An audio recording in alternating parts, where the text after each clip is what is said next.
ladies and gentlemen. Yes. Magandang araw mga kababayan, ito na naman po ang News That Matters at ating panonoorin dito sa video na to itong si VP Sara na kung saan meron ho silang fanfare dyan sa Davao City mga kababayan at nagbigay din ho siya ng magandang mensahe dito sa video na to, mga kababayan. Bago ho tayo tumulak dyan, huwag muna natin kalimutan i-share, like at subscribe para updated po tayo sa mga kaganapan dito sa ating bansa. Eto, tumulak na po tayo mga kababayan sa video na to. Solid mga kababayan. Tingnan mo yung mga respeto nila dito kay VP Sara. Hindi katulad yung ating presidente na walang pumapalakpak. Magandang araw sa inyong lahat. Sa iyo ba? Ano mo, diba? Nagiging mo nag-attend ng fun run. Pero tungkol kay naamo din yung tanan, naapod ko din. Likod na na. Surprise.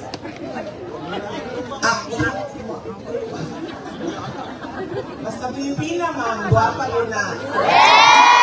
Ang Pilipina din na nagtindog. Guwapa na. Sa pananaw sa tibuok kalibutan. For after all, sa Miss Universe, pinakabuo ng ato ang winners. We have 4 winners sa Miss Universe. So, undoubtedly, the beauty of the Filipina is global. Mubuo na lang na ako ni kayo saka na ang adlaw. Mga daot ang inyong mga kutis. Yes, so, maabtan mo mag-jogging sa balong mo sa kasayunin inyong event. Unang-una, wala ako naligo. Parang nag-brush ko ha. Nag-brush ko. Wala na ako naligo. Nanimahot pa kong efficacy ikan sa masahe kanyang biig. Tapos, isa lang kabuok medyas ang ako ang nabira. Ingana ka sa iyo ang inyong event. First off, I'd like to thank the organizers, on any Sunday Riders, and to our partners, the Orang Butri Triathlon Team. Congratulations sa inyong tanan mga organizers for keeping the spirit of bringing former President Rodrigo Duterte back home in the Philippines safely. All right. Spirit alive. Thank you very much. And of course, I would like to thank the participants to this fun run. You are supporting Field of Dreams Davao and Bantay Hayop Davao. Maraming salamat. Tungod kaninyo, masuportahan nato ang mga non-government organizations na nagasuporta sa mga hayop o mga kabatan-unang lalaki. The fact that you chose to spend your Sunday morning on the Davao Coastal Road is not just for the thrill of the ride, but for something bigger. And we are truly grateful. On behalf of the family, we thank you as well for your prayers and your continued support to former President Rodrigo Duterte. Mabuhay po kayo, Tatay Digong. Tinuod ba itong nakita siyang unconscious sa iyang room, dili ito tinuod o walay nahitabo nga ato.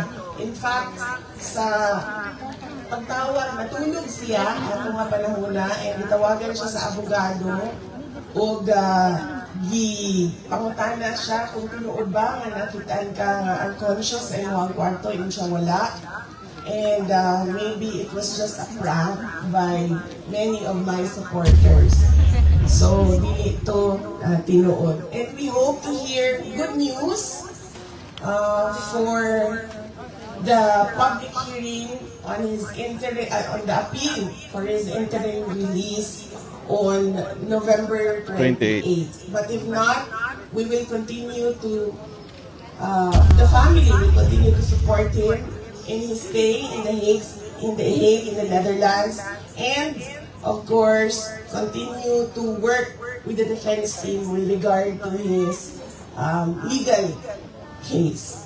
So, daghang salamat kaninyong tanan. I hope you enjoy your fun run. And don't forget your sunblock and your hydration, your water. Very important. Mahayong buntag. Shukran. Ladies and gentlemen, the Vice President of the Republic of the Philippines, Honorable Sarah Zimmerman Duterte. Ayan na po mga babayan, Ayan umpisan po. na po nila yung fun run. Our Vice President will do the honor of pushing the button for our 3K runners, ladies and gentlemen. How about that? Huh?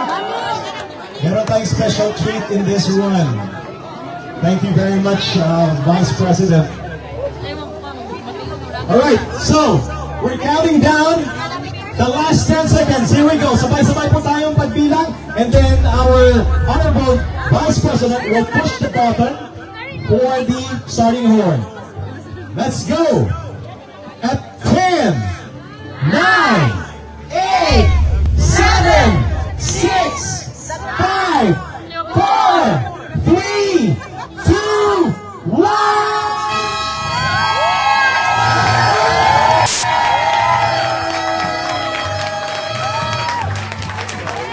Enjoy the run! Kapag nakalimutan niyo po, ang pagbubuo.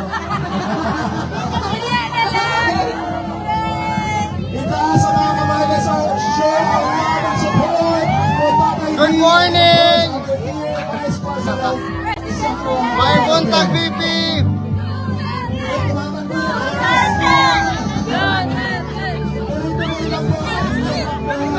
Of course. Maraming salamat. Yan. Kumpara nyo naman sa asawa ni BBM na napakasungit dito sa mga tao. Akala mo siya na yung reyna dito sa planetang Earth, mga kababayan. Having her around. Yes. It is indeed a special treat for everyone. Dabawenyo. Simpleng-simple lang mga babayan, no? Ng mga Duterte coming from the different parts of the country, Luzon, Visayas, and Mindanao. Thank you very much. And as mentioned by our dear Vice President, let's keep on praying, hoping, crossing our fingers na makauwi na talaga. Ayaw na nila tumakbo. Tatakbo ba kayo? Starstruck. Actually kami din po, starstruck.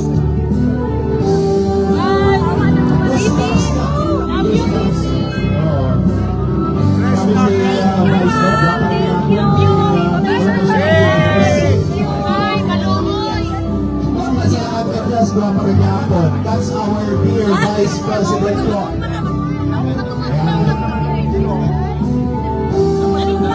Thank you very much, ladies and gentlemen.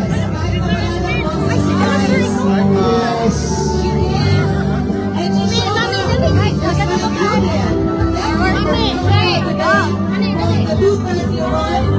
O eto mga babayan, panonoorin natin yung mga makakapal ng mga mukha dito sa gobyerno ni BBM, mga kababayan.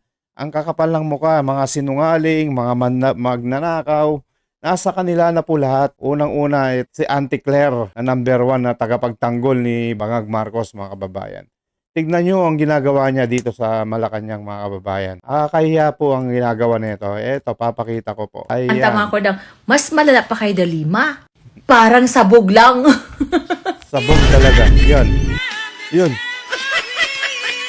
Ang kapal ng mukha. O, yan.